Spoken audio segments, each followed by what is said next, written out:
Hello guys, welcome back to my channel Darshini diaries. ఈరోజు వీడియోలో మీ అందరికీ కూడా దసరా దేవి నవరాత్రుల్లో అమ్మవారికి 9 రోజులు 9 రకాల నైవేద్యాలు ఏమేం చేసి పెడతారు అనేది వీడియోస్ షేర్ చేస్తూ ఉంటాను. ఈ వీడియోలో మాత్రం ఫస్ట్ 3 రోజులు చేసే ప్రసాదాలు అండ్ నెక్స్ట్ 2 వీడియోస్లో 3 ప్రసాదాల్లాగా చేసి పెడతాను. వీడియోస్ అన్నీ చూసి వీడియోస్కి లైక్ చేయండి. ఛానల్ సబ్స్క్రైబ్ చేసుకోకపోతే సబ్స్క్రైబ్ చేసుకోండి. ఫస్ట్ రోజు మనకి దేవికి చేసి పెట్టేది కట్టు పొంగలి. కట్టు పొంగలి ఎలా చేసుకోవాలనేది ఇప్పుడు నేను ఫస్ట్ ప్రాసెస్ చూపిస్తున్నాను. కట్టు పొంగలికి మనం చేసుకోవడానికి బియ్యం పెసరపప్పు వాడతాము. నేను ఒక చిన్న టీ గ్లాస్ అంత బియ్యం తీసుకున్నాను. అందులో మీరు 75% పెసరపప్పు తీసుకుంటే మీకు కట్టు పొంగల్ అనేది పర్ఫెక్ట్ టెక్స్చర్ అండ్ టేస్ట్తో వస్తుంది. ఇలా మనం బియ్యం పెసరపప్పు తీసుకొని నీట్గా వాష్ చేసుకోవాలి. కొందరు ఏంటంటే బియ్యంలో సగం క్వాంటిటీ పెసరపప్పు తీసుకుంటారు, కానీ నేను మాత్రం 75% మనకి పెసరపప్పు అనేది యాడ్ చేస్తున్నాను.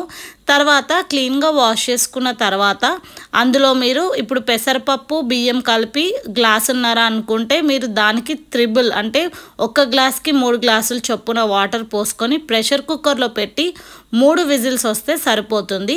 మీరు కావాలి అనుకుంటే బియ్యం పెసరపప్పు ఉడకబెట్టేటప్పుడే ఇందులోనే కొన్ని మిరియాలు కొంచెం పసుపు అనేది యాడ్ చేసి ఉడకబెట్టుకోవచ్చు.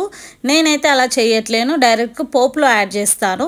ఇంకా ప్రెషర్ అంతా రిలీజ్ అయిన తర్వాత మూత ఓపెన్ చేసి అన్నాన్ని పెసరపప్పుని స్పూన్తోనే బాగా స్మాష్ చేస్తూ టేస్ట్కి తగ్గట్టు సాల్ట్ యాడ్ చేసుకొని బాగా కలుపుతూ ఉండాలి.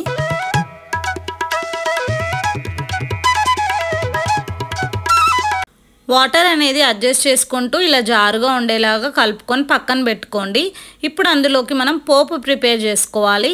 పోపులోకి కొందరు మొత్తం నెయ్యితో వేస్తారు, అలా ఇష్టం ఉంటే వేసుకోండి. నేనైతే నెయ్యి నూనె కలిపి పోపు వేస్తున్నాను.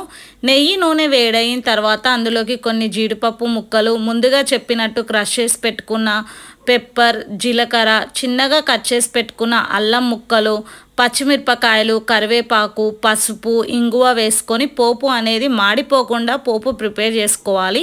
ఇలా ప్రిపేర్ చేసుకున్న పోపుని మనం ఆల్రెడీ కుక్ చేసి పెట్టుకున్న పెసరపప్పు బియ్యంలోకి వేసుకుంటే మన టేస్టీ కట్టు పొంగలి అనేది రెడీ అయిపోతుంది. ఇది కట్టు పొంగలి మీరు నైవేద్యాల్లాగానే కాకుండా మీరు బ్రేక్ఫాస్ట్లోకి డిన్నర్లోకి కూడా చేసుకోవచ్చు. ఇలా పోపు వేసిన తర్వాత మొత్తం కలుపుకుంటే మన దేవి నవరాత్రుల్లో దేవతకి మొదటి రోజు పెట్టుకునే నైవేద్యం అనేది రెడీ అయిపోతుంది. ఇప్పుడు రెండవ రోజు దేవతకి సమర్పించుకునే నైవేద్యం పులిహోర ఎలా చేసుకోవాలో ఇప్పుడు చూపిస్తాను చూడండి. నేను పులిహోర అండ్ 3వ రోజు కొబ్బరన్నం పెడతారు. ఆల్రెడీ చెప్పినట్టు వీడియోలో 3 చూపిస్తానని చెప్పాను కదా ప్రసాదాలు. సో కొబ్బరన్నానికి పులిహోరకి నేను ఒకేసారి అన్నం అనేది కుక్ చేస్తున్నాను. మీరు కూడా ఇలా చేసుకుంటే మీ టైం అనేది సేవ్ అవుతుంది. సో నేను 1 గ్లాస్ బియ్యం తీసుకొని ఒక 2 సార్లు వాష్ చేసుకొని 1 గ్లాస్కి 2 గ్లాసుల బియ్యం అనేది యాడ్ చేసుకొని స్టవ్ పైన పెట్టి నేను ఈ గిన్నెలోనే ఉడకబెడుతున్నాను. మీరు ప్రెషర్ కుక్కర్లో ఉడకబెట్టుకోవాలి అనుకుంటే సేమ్ క్వాంటిటీ వాటర్ వేసుకొని మీరు ఒక 2 విజిల్స్ వస్తే మీకు పులిహోరకి కొబ్బరన్నానికి మీకు రైస్ అయితే రెడీ అయిపోతుంది. అన్నం ఉడికేలోపు ఇప్పుడు మీరు చింతపండు నానబెట్టుకోండి. పులిహోరకి మీరు చూస్తున్నారు కదా వీడియోలో, నేను ఒక 2 నిమ్మకాయ సైజ్ అంత చింతపండు తీసుకొని నానబెట్టాను.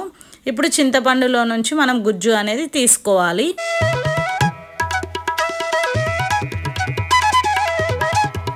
తీసి పెట్టుకున్న చింతపండు రసంలోకి 1/2 టేబుల్ స్పూన్ పసుపు, 1 స్పూన్ ఉప్పు, ఒక 2 స్పూన్ల ఆయిల్, పచ్చిమిరపకాయలు, కరివేపాకు కూడా యాడ్ చేసుకొని లో ఫ్లేమ్లోనే పెట్టుకొని ఈ చింతపండు రసాన్ని బాగా మరగపెట్టి మీరు వీడియోలో చూస్తున్న కన్సిస్టెన్సీ మనకు హాఫ్ క్వాంటిటీ తగ్గిపోయి ఒక థిక్ పేస్ట్ లాగా ఫామ్ అవుతుంది. ఇలా వచ్చేంత వరకు ఉడకబెట్టుకోవాలి.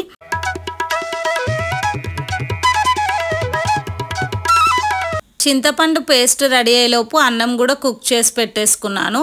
అన్నాన్ని ఇప్పుడు ఒక వెడల్పాటి ప్లేట్లోకి తీసుకొని చల్లారబెట్టుకోవాలి. నేను కొబ్బరన్నానికి పులిహోరకి 2 కలిపి ఒకేసారి అన్నం అనేది కుక్ చేశానని చెప్పాను కాబట్టి నేను పులిహోర చేయడానికి కావాల్సినంత క్వాంటిటీ అన్నం తీసుకొని ఈ చింతపండు పేస్ట్ని అండ్ పెట్టుకున్న రైస్లోకి టేస్ట్కి తగ్గట్టు సాల్ట్ కూడా యాడ్ చేసుకొని ఈ చింతపండు పేస్ట్ అన్నం 2 కూడా బాగా మిక్స్ అయిపోయేలాగా కలిపి పక్కన పెట్టుకోండి. ఇప్పుడు పులిహోరలోకి పోపు చేస్తున్నాను. పోపు కోసం ఒక 3 స్పూన్ల ఆయిల్, పల్లీలు, శనగపప్పు, మినప్పప్పు, ఆవాలు, పచ్చిమిరపకాయలు, ఎండుమిరపకాయలు అండ్ కరివేపాకు వేసే క్లిప్ మిస్ అయింది, కరివేపాకు కూడా యాడ్ చేసుకోండి. తర్వాత కొంచెం పసుపు, ఇంగువ వేసుకోవాలి. పులిహోరలోకి ఇంగువ లేకపోతే ఆ టేస్ట్ అనేది మనకి అంత రాదు. సో ఇంగువ ఉంటే మాత్రం పక్కా వేసుకోండి. తర్వాత ఇప్పుడు మనము ఆల్రెడీ మనం చింతపండు మిక్స్ చేసి పెట్టుకున్న అన్నంలోకి ఆ పోపు యాడ్ చేసుకొని మొత్తం కూడా కలిసేలాగా కలుపుకుంటే మన టేస్టీ పులిహోర అనేది రెడీ అయిపోతుంది.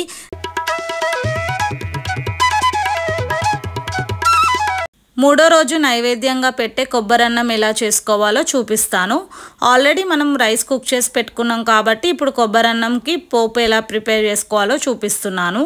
ఒక ప్యాన్ తీసుకొని అందులోకి ఒక 2 స్పూన్ల ఆయిల్, పల్లీలు, పచ్చిమిరపకాయలు, జీలకర్ర, ఆవాలు, శనగపప్పు, మినప్పప్పు యాడ్ చేసుకోవాలి. మీరు కావాల్సి వస్తే జీడిపప్పు కూడా యాడ్ చేసుకోవచ్చు. తర్వాత కొంచెం కరివేపాకు కూడా యాడ్ చేసుకొని లో ఫ్లేమ్లోనే పెట్టుకొని పోపు అనేది చేసుకోవాలి. ఇప్పుడు మెయిన్ ఇంగ్రీడియంట్స్ వచ్చి పచ్చి కొబ్బరి అనేది నేను ఒక 1 కప్ యాడ్ చేస్తున్నాను. పచ్చి కొబ్బరి యాడ్ చేసిన తర్వాత ఇంకా ఫ్లేమ్ అనేది కంప్లీట్ లో ఫ్లేమ్లోనే ఉండాలి. కొబ్బరి అనేది మాడిపోతే మన టేస్ట్ అనేది మొత్తం మారిపోతుంది కాబట్టి లో ఫ్లేమ్లో పెట్టి 1 కప్పుకి 2 కప్పులు ఉడకబెట్టుకున్న అన్నం, టేస్ట్కి తగ్గట్టు సాల్ట్ యాడ్ చేసుకుంటే మనకి మూడో రోజు నైవేద్యంగా పెట్టే కొబ్బరి అన్నం దేవతకి రెడీ అయిపోతుంది. సో మీకు ఈ వీడియో నచ్చుంటే మాత్రం తప్పకుండా లైక్ చేయండి, షేర్ చేయండి, సబ్స్క్రైబ్ చేసుకోకపోతే సబ్స్క్రైబ్ చేసుకోండి.